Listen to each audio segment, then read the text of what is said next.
many people in America fear their government, and the government is being run by too many powerful agencies like the IRS and others. I think it's time the people take the country back through their representative government.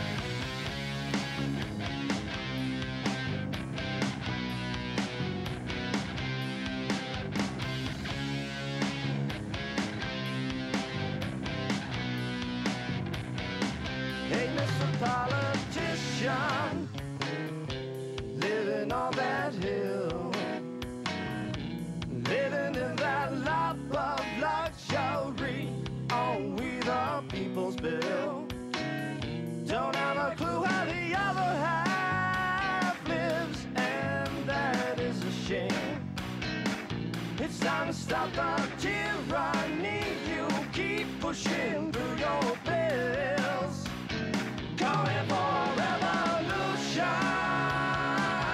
going for it now. It's time to save our Constitution while we still got the guns in our hands.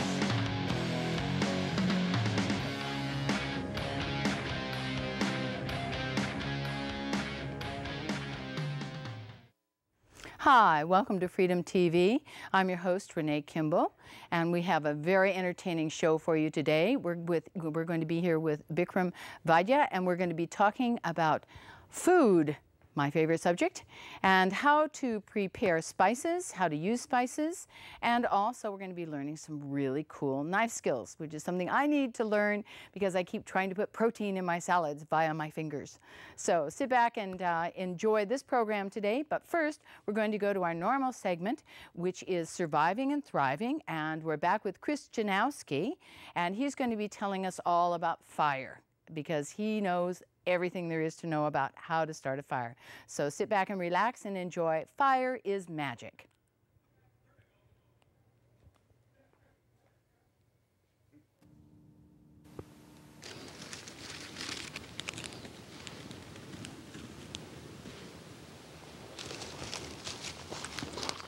As we start this fire here, let's talk a little bit about fire and how magic it is. And that's exactly what fire is, it's magic.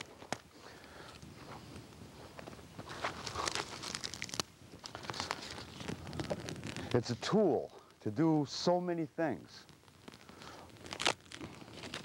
One of the tools, naturally, that everybody's familiar with is cooking. We can cook our food. We take a squirrel or a snowshoe hare or a moose or a caribou or whatever out here in a survival situation. It would be nice to be able to cook it. We can eat it raw, but it sure tastes a lot better when we got it barbecued. It'll cook our food. That's good. How about water? It'll boil our water.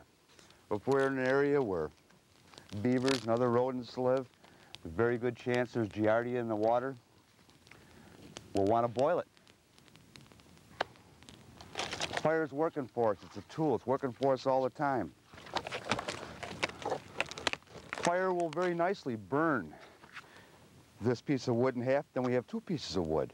Burn those halves in half, we got 4 pieces of wood. It's real nice. Don't kill yourself trying to cut wood, especially if you don't have any tools. You put that on there, it'll burn right in 2.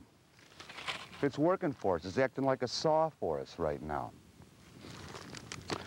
What else does fire do for us?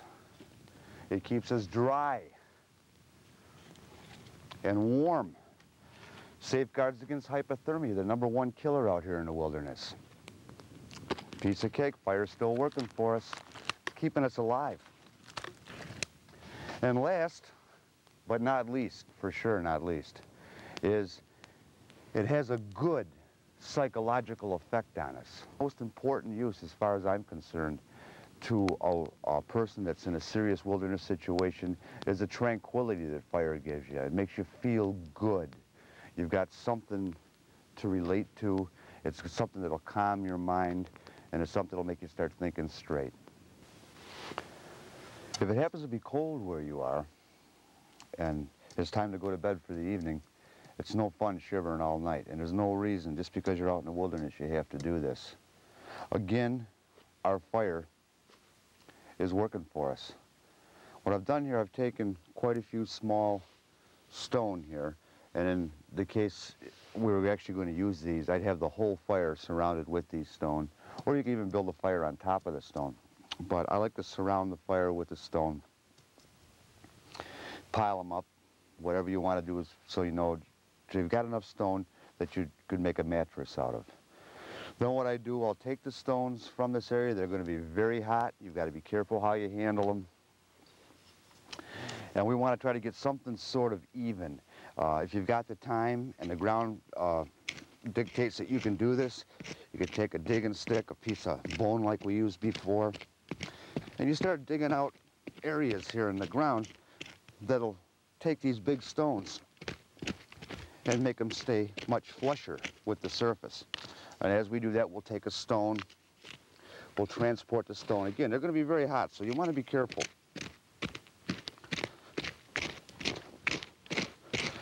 This takes a little while, but it's not bad. It sure is worth it when you go to sleep at night. And we take these stones,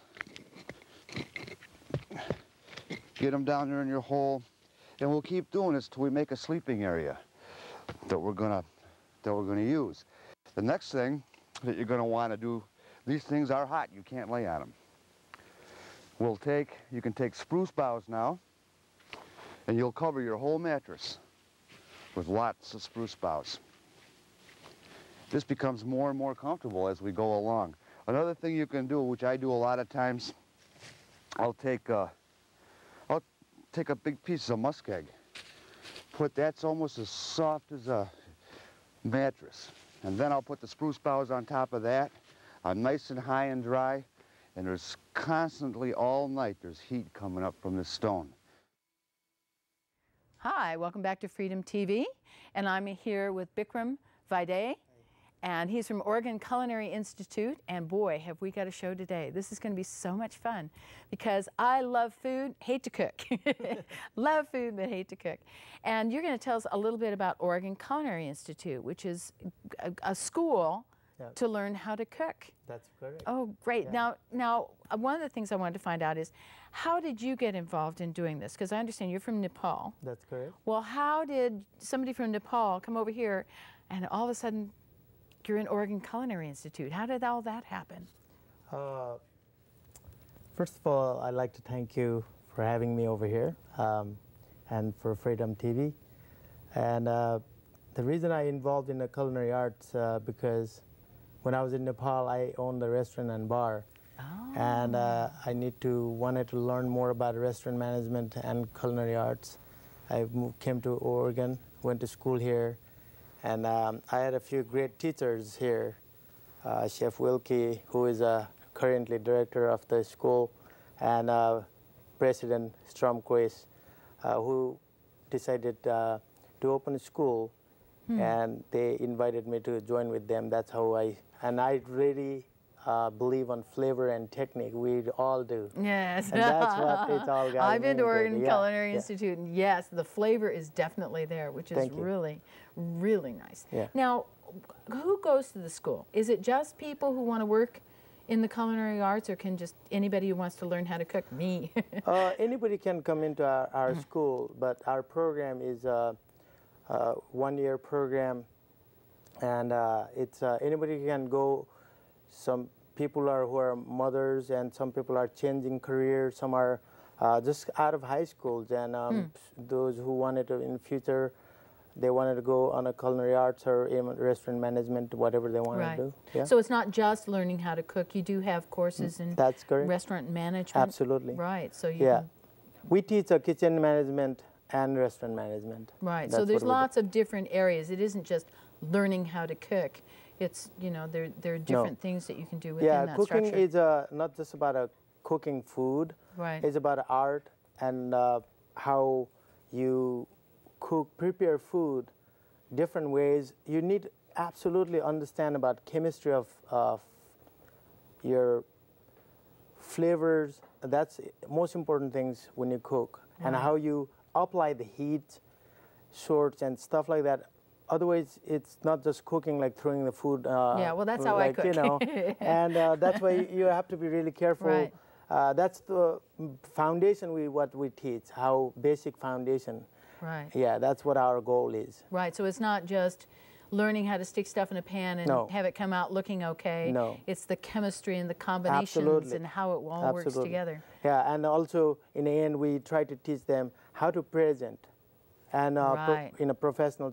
Most of our students in the end wind up in a professional kitchen, Right. and our goal is to show them like how professionally you establish in established kitchens, Right. work in And established so kitchens. it's also how it looks on the plate. Absolutely. It's That's you the know, bottom line. you know, half of it is, wow, that looks pretty, it's got to taste good. Absolutely. Yeah, yeah. Well, we've got a few pictures which I'd like to bring up, which, you know, show some of the things about the school and some of the things that you do at the school. So if we can bring those up, and we'll have a look at, this is, first of all, some of the neat stuff that you use, and I'm always all about ingredients. I love looking at ingredients. These are great. So these are all fresh. And do you use local things? Try and get local things here? Most of time, yeah. Oh, okay. Most of our stuffs are local, but not always. I Yeah. cannot guarantee all the time because winter approaches and we Right. have to. Hard to get tomatoes in Oregon in the winter. Absolutely, absolutely. Okay. That's why And- we have to be thinking about. Right, and here we have some pictures of the cutting and serving, and, well, not cutting and serving, but the preparation. And these are, if you can tell us a little bit about what's going on there. That's what we are trying to show students how to do a presentation and how to grill food, how to cut after you grill the food, after you put it in the oven, right. you pull it and that out. looks like watermelon, grilled watermelon? Absolutely. Oh. Watermelon, grilled watermelon. Grilled watermelon. Yeah, not many okay, people that even sounds think really about good. it. Okay, and this is what we're going to be seeing a little bit Yep. of later. That's and this right. is kind of, and the let's put it this way: the carving of that onion was so fast, the picture is blurred, and that's a fast camera. Yeah, he's one of our best students. too. Really? Yeah. Oh, that's amazing. We call him a kitchen ninja. Kitchen ninja. That's a good one. And here you have some more pictures of, these are of like sauces. Are they making sauces? This is during the competitions they were making. Oh, you have competitions. Yeah, Oh, we cool. call Kitchen Ninja competition. All our ex-students and current students, they get together and they do a competition. Oh, really? And we really enjoy that. And our students, once they get enrolled in our school, is like a family to us. Right. It's very important. Ah, so there's some Yep. competition going Yeah. on. Okay, and this is, you get a lot of hands-on personal instruction. Absolutely, yeah. Now, the people in black are the instructors, right? That's And correct. the people in white are the Students. potential ninjas. Yeah, absolutely.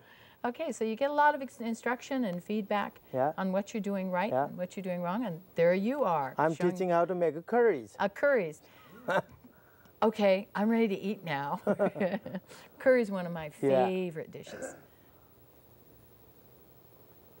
Okay, now this is actually in preparation for, this is the Yep. presentation you were talking about. Yep. This is showing, and when you're cooking as a chef, you're going to not just do one plate at a time. No. This shows that, yeah, you doing a lot of A plates lot at of one plates time. at one time. Oh my gosh, I don't know. It's all I can do to cook a dinner for 4. Now this is the big table where Yep. everybody's, now would they all be doing the same thing at the same time, Not- learning the same thing? Not absolutely not, because they have to learn different techniques for different things. Right. They will have a chore given by the chef, Right. and they will do what their job is according to Right. their. Okay, and here's some of the finished products. Yep. That little cake on the right's kind of whimsical. That's kind of a cute little cake. That's right. And the presentation of the fruit on the left just makes you want to dive right in. Yeah. We have students from baking and pastries. Oh, there's a whole section on Yeah, baking and that's right. pastries. And that cake on the right, oh my gosh. Look at that. Those are done by our students. Really, the students do Yeah, these? absolutely. Wow. These are really incredible. That just looks beautiful. Yeah. Now, the other part of Oregon Culinary Institute is there's actually a restaurant there. Absolutely. And this is where they really learn, you know, boots on the ground. This is how it really goes. Yeah. Not theoretical. Now, you serve dinner and lunch. That's right. We Right. serve lunch. We start around 12 o'clock to 1 o'clock. Right. It is 4-course meal. 4-course. Wow. That's correct. And dinner also we serve at 7 to 8, and Right. that's 4-course meal, one sitting. Right. Now, is this 7 days a week or 5 days a week or? Monday through Friday. Monday through Friday. And this is the line. I've never seen so many chefs in one place at one time. Look at this, preparing everything. And this is the chicken. You have to tell me about the chicken. Chicken, Chef Brophy is culinary bowls of United States of America, and he has more knowledge than I rarely meet people like him. He's truly believe on a sustainable backyard. Right, and that's what this That's why is. chicken. Right. And I have too. Oh, excellent. I have Everybody 3 chickens. had 3 chickens. Yeah. Excellent. And then the fellow on the right, you said, was a student and then came back? Yeah, he came back for our helping the younger students and show what's the reality in a real world. Right. He was in our students. Right. And this is the crew. That's right. Okay. Well, that's excellent. And we're back. And we're going to be taking a short break right now. And after that break, though, we're going to get into the real meat and potatoes, so to speak. Yeah. And we're going to talk about knife skills. And I'm just going to stand back and watch and not even pretend to be able to do it. And we're going to be talking about spices. So that sounds really good. But Okay. first, we're going to have a short break so we can get over there. And we're going to have 3 short little videos for you. The Culture Jammers about not watching TV. Light bulb, which is a little bit of an interesting, different point of view about CO2. And the third one is a movie that hopefully we are going to be bringing here to Portland this coming fall called The Singing Revolution. So sit back and enjoy our short break. Thank you. Obsession. Fascination. Fetish. Fragmentation.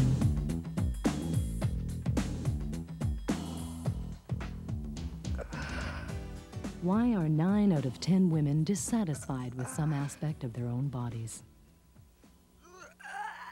The beauty industry is the beast.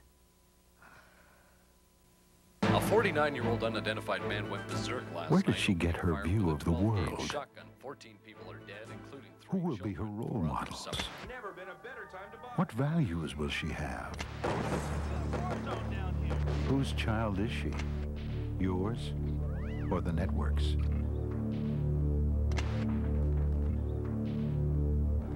Take back your children. Turn off the TV. Burger, fries. There's never been a better time to buy. Your living room is the factory. The product being manufactured is you. There's burger, fries.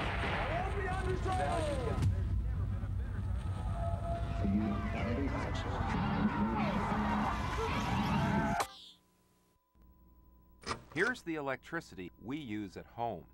Al Gore uses 20 times as much. Mr. Gore's friends use lots of energy too. But Al Gore wants to cut our energy use, putting our jobs and our future in jeopardy. Mr. Gore's future, on the other hand, couldn't be brighter.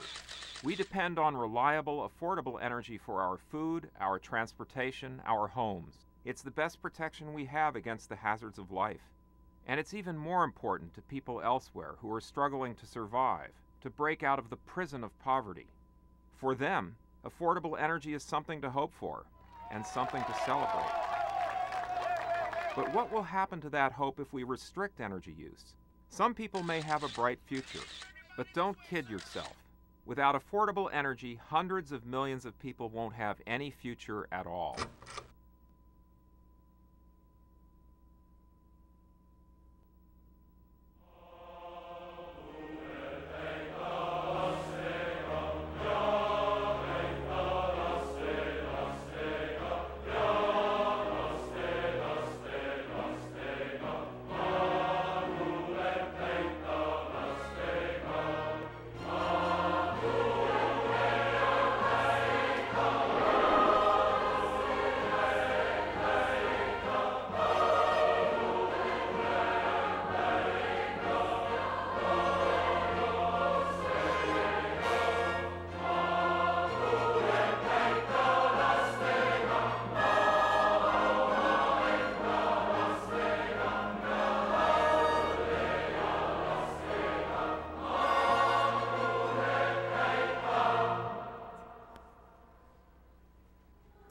It was an extraordinary show of mass defiance in the Baltic region of the Soviet Union.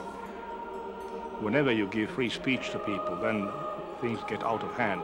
All the strangers, they were just singing like one man. If 20,000 people start to sing one song, then you just cannot shut them up. It's impossible.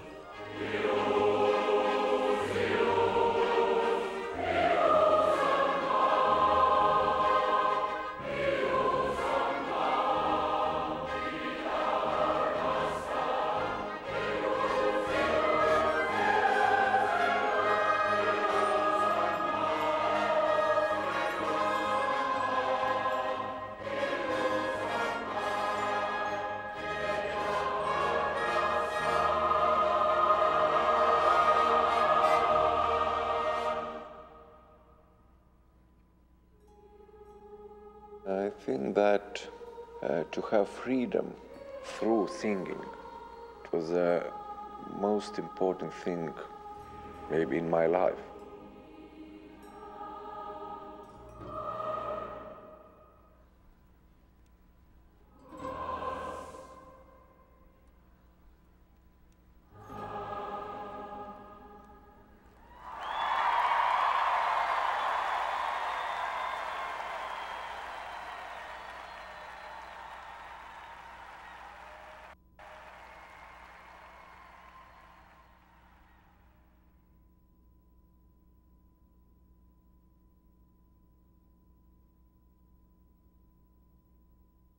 Hi, welcome back to Freedom TV, and we're here with Bikram Vaidya and Oregon Culinary Institute, and we're going to learn some really cool stuff about knives.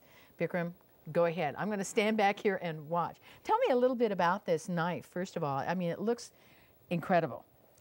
This is an 8-inch knife, and my friend, really good friend of mine, who did an amazing job for sharpening this. Right. He does an outstanding job. Look at this, look right. It's amazing. Really nice, yeah. Now this is not your normal off-the-rack knife that you'd buy at, you know, Fred Meyer's. No. This is a very special knife. Okay, well go ahead and show me some really neat things here. All right, thank you. Here, first of all, I'm going to show you a little bit demonstration how to cut that onion and a little bit celery. That's a lot of time when I go to somebody's house. People always have issues about how to cut properly. Yes. First of all, I would like to show you guys how to hold the knife properly. Technical. You hold knife. That's why that baluster right here. You hold knife like that. Then you put fingers like that. Oh, okay. So you don't just hold it on the handle. That's why like that. If you have like this, that way it will tip over. Oh, right? I see. That's why you hold knife like that. That's a proper technique. Okay. And second, when you work with any kind of food, you have to have a claw. A claw. What we call claw. And you, in that way, your knife and it's together. Okay. Yeah, does that make sense? There we like, go. Like that. Okay. That way you are not really putting fingers here. Yeah, I've done that one. Have an accident. So this is how I literally do it really fast. I'm going to look, but there's a here and here's a tail. Right. Literally, you remove this stuff.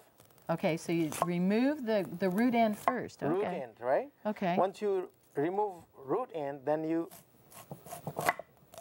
slice it that. Okay, then you take off the other end. Yep. Is there any reason you remove the root end first? Oh, you don't have to. It's just one way or another. But you have to remove this because otherwise all this little all that stuff gets in here. Hairs will get into your food. That's what the one biggest reason we do that. Okay. Once you have like these, and then you cut it into half. Okay. Yeah. So I notice you're not peeling it yet. This is really kind of cool. This is the fun part. We are not cutting from equator line. What we call is, this side is the equator line, and we don't cut it from that. If you are making burger, if you need a slice, then you cut it from slices through there. Okay. Other than that, if you want to dice it, you have to cut from top of cut it across. Okay. Like that. Okay, so that gives you your nice little ribs. Absolutely. Okay. And please remove all this stuff. Yep. Get all those guys off your cutting board. Yeah, that's very important. Okay. Once you have that, then you just peel it right through here. Okay, so it should just come off really easily. Yeah, exactly. Okay. And then you have nice and beautiful shiny stuff. Okay, great. Yeah. And then what do you do? Once you have a claw, okay, your hand is claw, like that.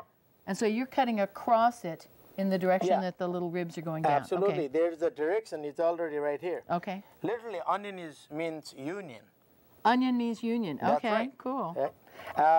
What I usually do, what we call is radio cut. It's like a dialing, like 1, 2, 3, 4, 5, 6, 7, 8. Like that. Okay. So you actually cut into the radius. Radius, okay. yeah. 1, 2, 3, 4, 5. Straight 90 degree. Okay. 35, 45, 55, 65, 75. Like that.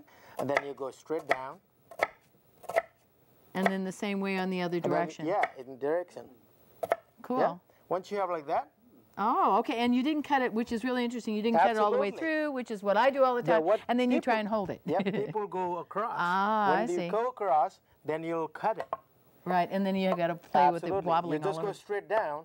When you straight go down, knife is designed for around like that. Okay. That way it's not going to cut it when you go straight like that. Oh, okay. See, it's the tip. Even when you are coming out tip, it's stop there. Right, okay, See? cool. That's how they're designed. Okay. That's the beauty about it. Now, once you have like this, you just cut it. And there you go, perfectly diced onion. There you go. Yay! There you go. See? That is cool. Perfect. Yeah? And then you can just dice up the little bits. And in the end, you have a little bit of root left. You cut it. You don't have a lot of waste. Yeah. That way you have a piece of this stuff. Just that tiny little bit left over. And look at all that. You've got some really nice diced onions. Yep. Now. And then you remove to your little dish. Now that's called dicing, is when you cut it into little squares. Right. Now another one is there's a lot of culinary terms on a little different things like this. Now another we call julienne. Julienne cut are a little bit different. It's a 1/8 of inch of slicing. Right. Slicing not this way, but it's cutting like again in the radius. Right. But to do that, you need to remove this unifying this core. Okay, the core, the root core thingy. To do that, you go triangle, take down. Okay, and that just takes out that little core, so you don't really need that. And once you remove that, all you do is forward now, instead of going. And now you go all the way across. Yep. Okay, cool. Once you get there, now you flip it. Oh, okay. See, my hand is still. Yeah, that's excellent. Okay. And that's called julienne, which is like these little ringlets. Ringlets, yeah. Now all this stuff is nice and beautiful. Oh, look at that. And then the whole reason we cut this properly, in that way evenly it cooks in a pot. Right. Yeah. Okay. Otherwise it's not all different. Right. And it actually looks very nice when it's in the dish. That's what we talk about, presentation, professionalism, and that matters for our kitchens and a professional kitchen. You know, it really matters. Next one. I want to show you how to cut celery. Oh yeah, show me how to cut celery. Yeah. I never get this one right. That way you don't have to go buy another of those little the little celery sticks. Yeah. And when you do this, pre-wash this stuff. Right. In that way, all the segments and a little bit of dust or sand removed from this. Right. And what I usually do, once you wash it, and then remove the end piece. If you're making any stock, you can just throw those in. Okay. All of this you will utilize on a stock. Okay. And this will give you a really nice color. You can use the skin in a stock. Really Not this cool. stuff, but it's just skin. The skin. It'll give you a very nice, beautiful color. Excellent. Rich stock.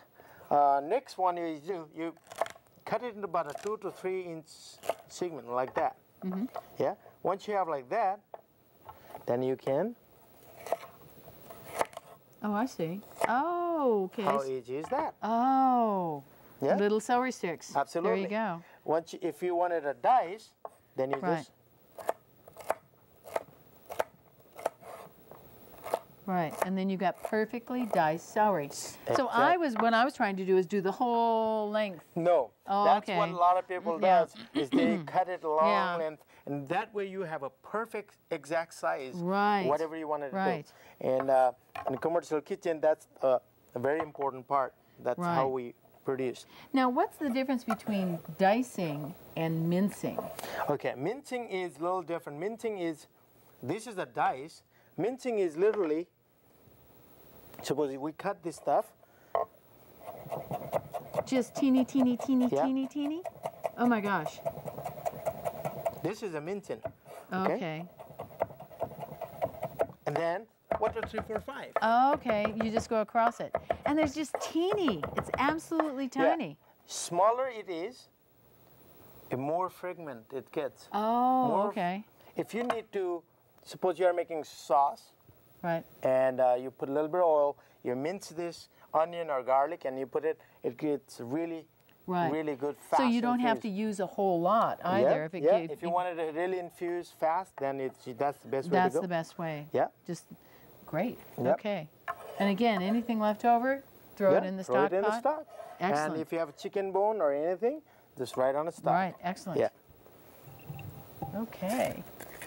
Yes. All right. Okay. Now I'm going to show you a little bit. Any questions about this? Well, I did have one question, like with carrots and things. Do you cut carrots lengthwise first, or do you do? Okay, I can just show you right out of there then. Just like carrot, it's same way too.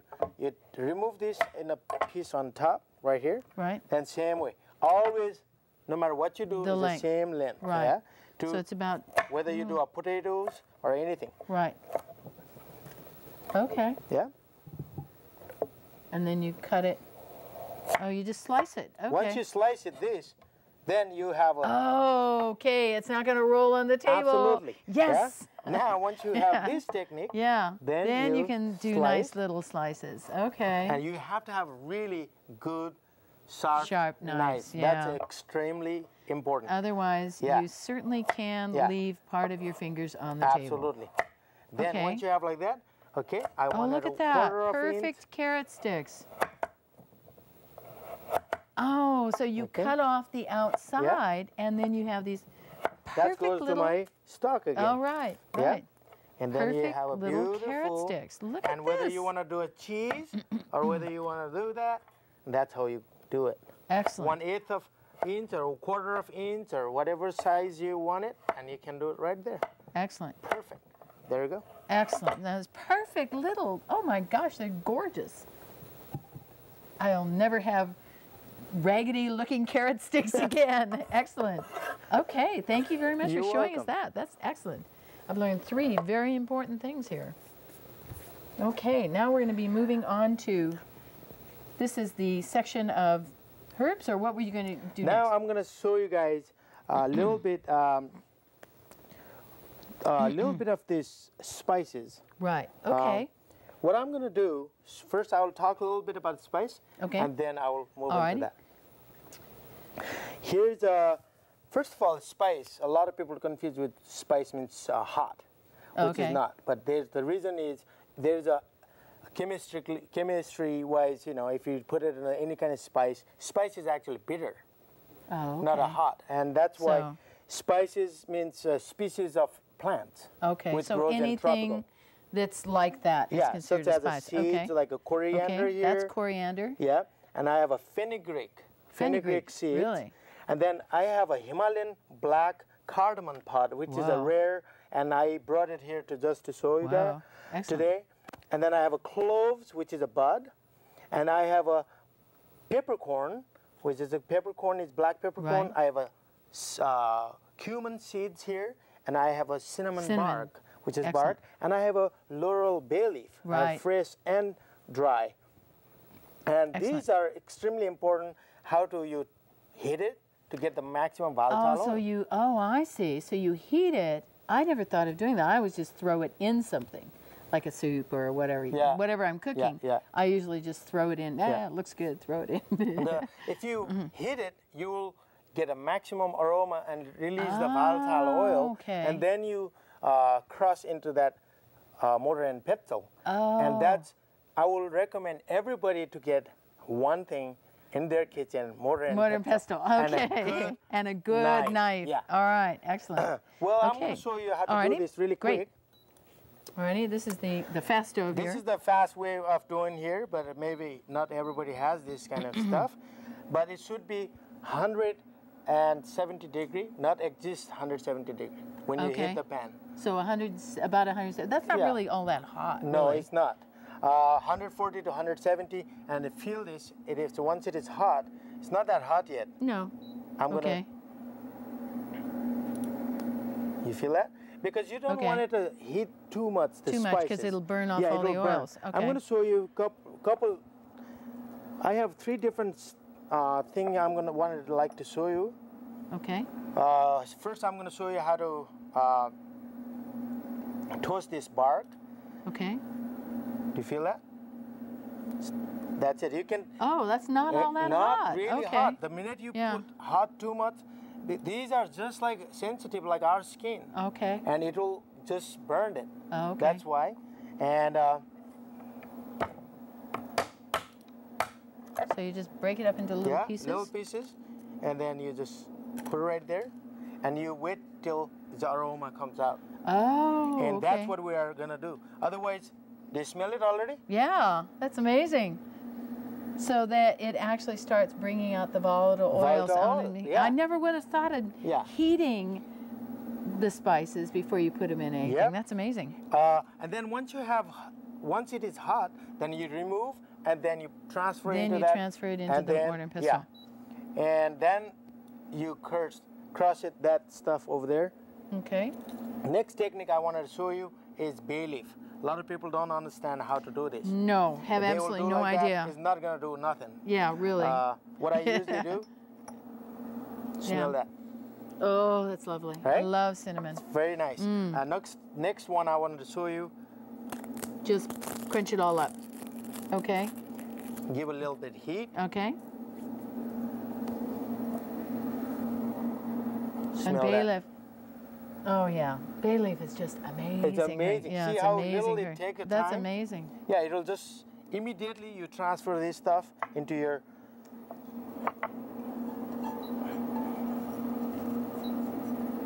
Okay. Excellent. Now another one I wanted to show you is the seed. How you do that? Right. And this is the cumin seed. Cumin. Yeah. Right. It's cumin seed. Okay. Now cumin, I can't remember where cumin comes from. Cumin comes from Mediterranean. That's originally. But now this is a #1 spice used around the world. Really? Yeah. That's amazing. Cumin used by every ethnic background people, from Africa to India to Middle East to That's South incredible. Asia. Yeah. So everybody's using cumin. Europe, Americas. Right. Yeah, it's a secret. The reason is they have been traveling through around the world, everywhere. During the Silk Road, they travel through, and then after that, the voyagers start in the spice trade from Europe to Spice Islands, and that's why they have been using a lot of those. Now, cumin. what foods do you mainly find this in? Is this one of the spices that you have like in a curry? Yeah, curry actually it's a different. Yeah. Curry doesn't mean, yes, of course, curry is. Cumin is used in curries. Right. Curry is literally kind of sauce. Is from southern India. Right, and it's kind of a combination of a lot of different things? Yeah. Okay. We don't only use one spice, and that's why we have to remember. Right. Yeah. Okay. Ooh, that's excellent. Do you smell that? Yeah. Wonderful. That's amazing. I'm going to go ahead great. Start crushing that. Alrighty. So, can I bring this guy over to you? Oh my gosh, this is heavy. That's heavy. Oh my gosh. I would like to show you how to use that. Now, what's that one made out of? It's made out of granite. Granite. I got this from Thailand. It's one of my favorite of all. Now, this is a big one. I have a little tiny porcelain one. That's kind of useless in comparison to this thing. If you wanted a minimum of 8 inch to 6 inch to 8 inch. Really? You need one that big? Yeah. Oh, okay. If you wanted a maximum work on this one. Right. Once you have like that. Just put them in there? Just put in there. And you just pound them up. What I call is sound of mortar and pestle. In our home, everybody loves to hear that sound. This sound of mortar and pestle, reason I call, this will tell a lot. If somebody's household in the morning is not, sound comes out of their kitchen in our country, something happened to their family. Oh, really? Yeah. this tells a lot. Right. And this tells you another thing is wake-up call in the morning. You know? Time for breakfast. Breakfast, yeah. Okay, My and so mom you... used to do that. And with my mortar and pestle, oh, believe me, I'd be working there all day. It's a little tiny thing. It's about this big. It's about 3 inches across. And literally, you just pound this stuff. Yeah, and with the heavy mortar, you don't have to work that hard. No, the thing is you gotta just pound it till it just really get and you can smell powder. Yeah. Yeah. And then the technique is there's a 1, 2, 3 different techniques. Okay. First is pound and grinding, and then around. So milling. It's all three. So different grinding, pounding, grinding, and milling. Yeah, and milling. This, okay. That's what. When you do that way, you get a maximum aroma out of that. Right. Yeah. Okay. It's not like a blender where you just chop and then it's not. You're not pounding to release the maximum volatile oil. Right. When it is hot, you don't want it to grind it because you don't want to burn it. Right. Because it's already toasted. That's why. Then you do it right. The mortar and pestle is not only good for that kind of stuff. Ginger, garlic. Oh, if you are making a tomato sauce, in Italian tomato sauce, what you can do, garlic. Oh, instead of using a garlic crusher, absolutely, you can just mash it in mash there. it here. Oh, okay, give great. that into the tomato sauce. You'll have an outstanding tomato. Oh, that sounds great. Oh, excellent. I never thought of you doing ginger. Ginger is always a problem. Yeah. Ginger is, I never know how to cut it or, which way to cut it. I always seem to cut it the wrong way. When you do this, if you have a ginger like this, first of all, you peel this stuff like that. Okay, so you just scrape it off. Scrape it off like that. Okay. Okay, I think we have 1 more minute. I guess time enough for ginger. Yeah, we do. And across. And here's the hair lines right here coming this going Yeah. across. All So you go cut it always across. Okay. No wonder my ginger always looked cruddy. And then you cross it or you mince it. Right. Okay. Excellent. There Excellent. Ah, I finally know how to do ginger. Thank you so much, Bikram. I really appreciate it. Thank you for showing us all of this wonderful stuff. We're going to take a short break, and then in the last section, if people have any questions, they're going to be able to call in and ask you the good stuff. So thank you again for doing this. Anytime. And we're going to take a short break right now, and we're going to go to another couple of roll-ins for you. One of them, the first one is called Karma Neutral. It's kind of a comedy thing about cap and trade. And then we're going to have a very short one called Democracy Is. And the last roll-in for you is 1984 Cap and Trade. So sit back and relax and enjoy these 3 videos.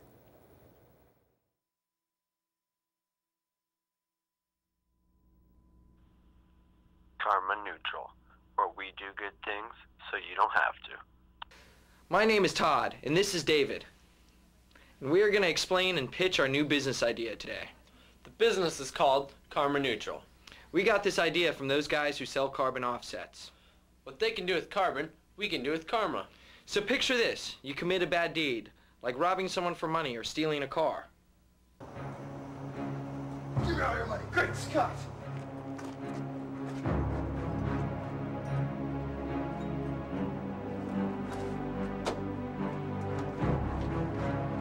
Don't worry, I buy karma offsets. Then, to offset and equal out the bad karma produced by your bad deed, a Karma Neutral employee or someone paid by Karma Neutral will do a good deed to offset your bad karma in the form of an official certificate to the good karma we produced. This will effectively equal out the karma in the world.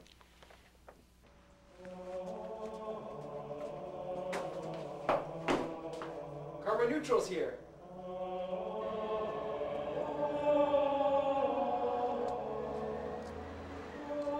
Stop! Watch out for the train! Karma Neutral's here!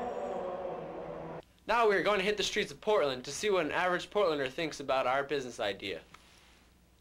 Now our idea is, it's called Karma Neutral, right? So let's say you do something to get bad karma, like you steal a car or something, right?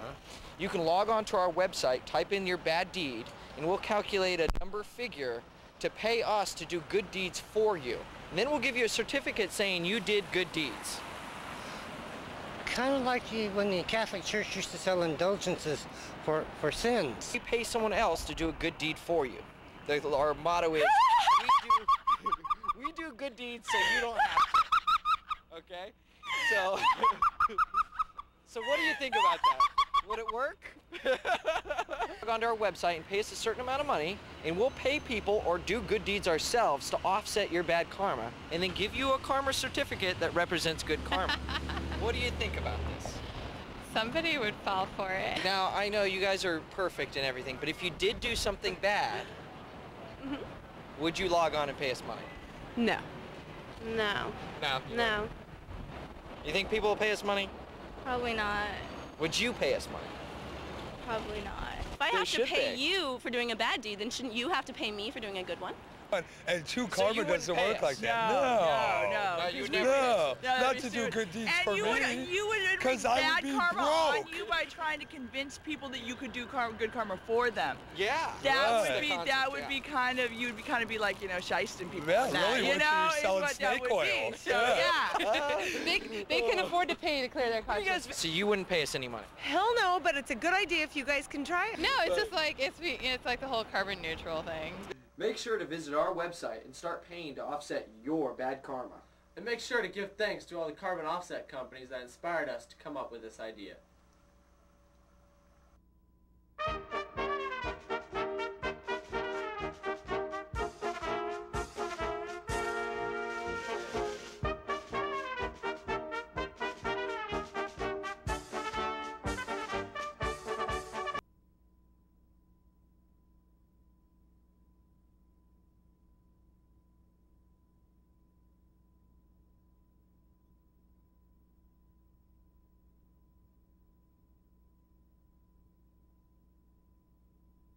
We, the human species, are confronting a planetary emergency, a threat to the survival of our civilization that is gathering ominous and destructive potential. Each one of us is a cause of global warming. We need to be part of a strong global treaty. Along with using the tax system and a cap-and-trade treaty approach, you should not shy away from using regulatory power. This Congress should enact a moratorium, ratify a new, tougher treaty, work toward de facto compliance. As George Orwell reminds us, sooner or later, a false belief bumps up against a solid reality. No! Usually on a battlefield. There is no global warming crisis. The Earth hasn't warmed for a decade, but politicians are using this so-called crisis as an excuse to raise taxes, choke our economy, and control our lives. Don't let them push us into a new 1984.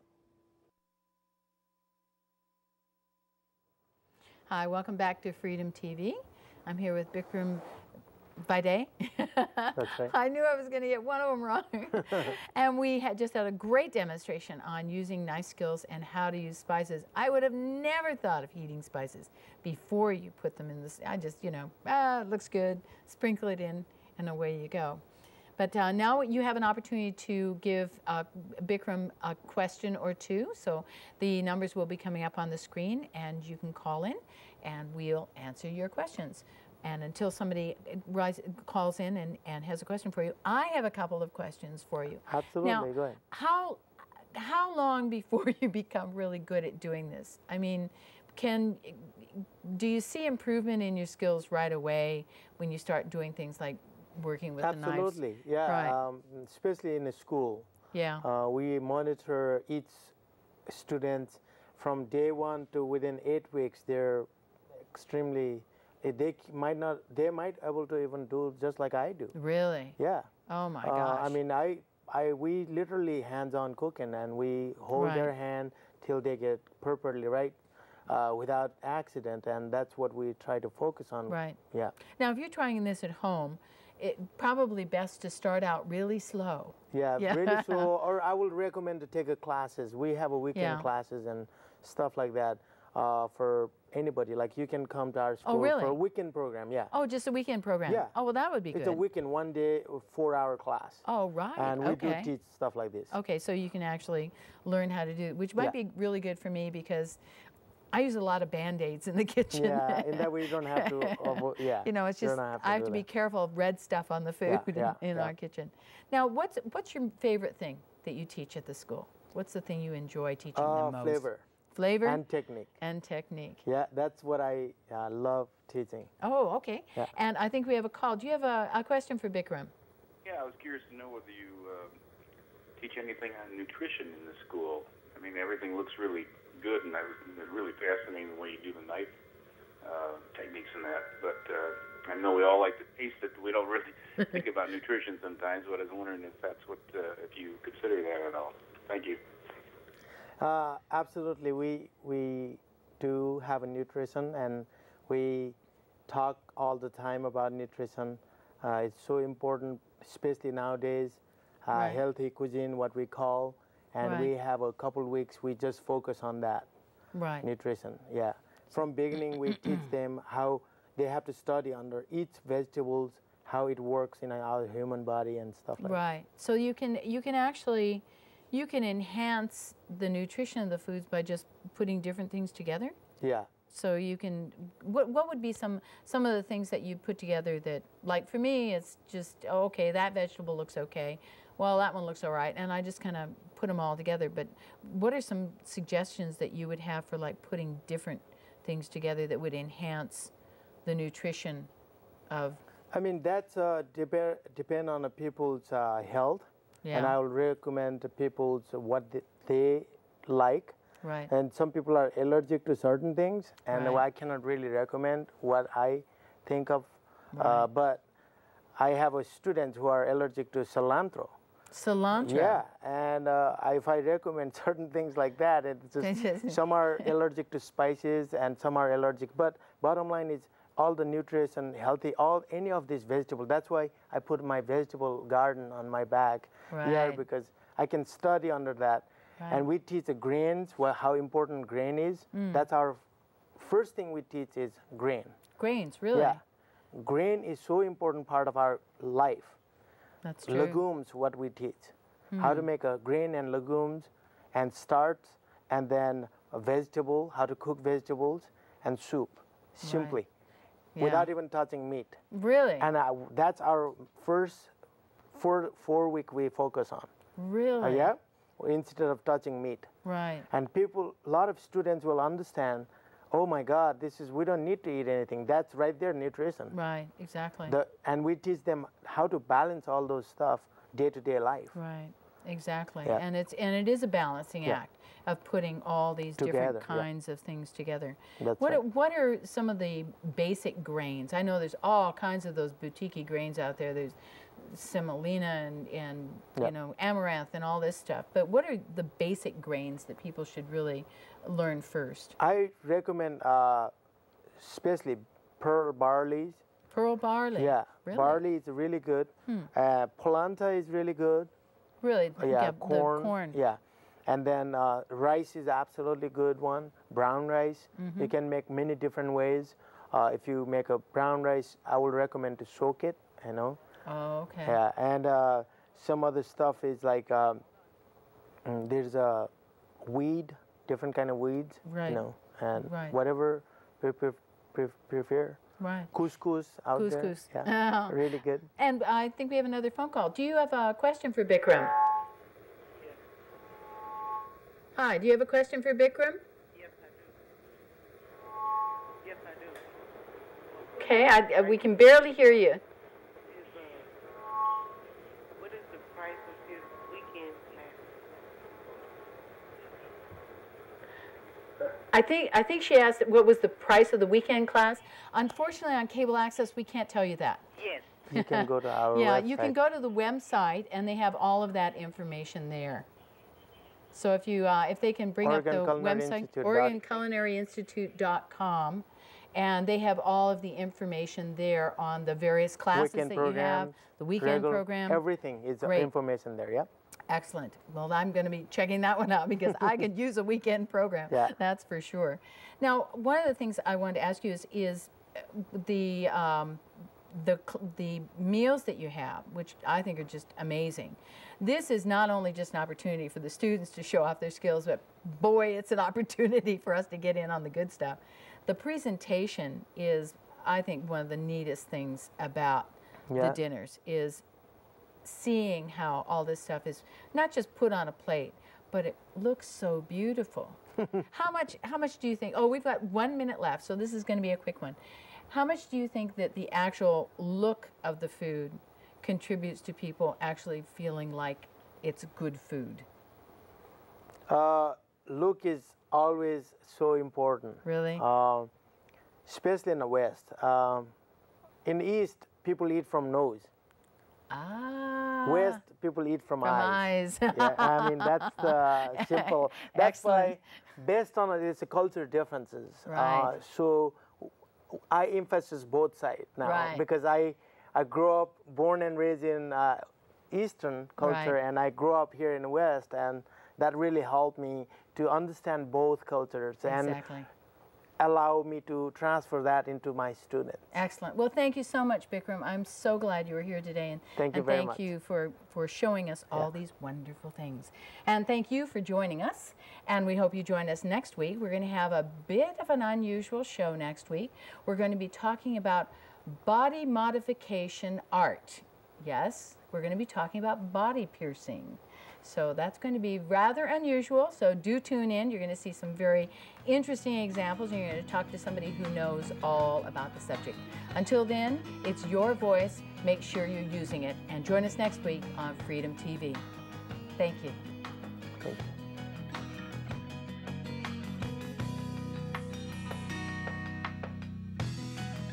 I cry for my country, for the pain that it's been through. She's been made to suffer for the profit of a few. Storm clouds are forming, winds of change now touch our shores. Our hear forefathers are crying as the dream's been crucified. America, the show.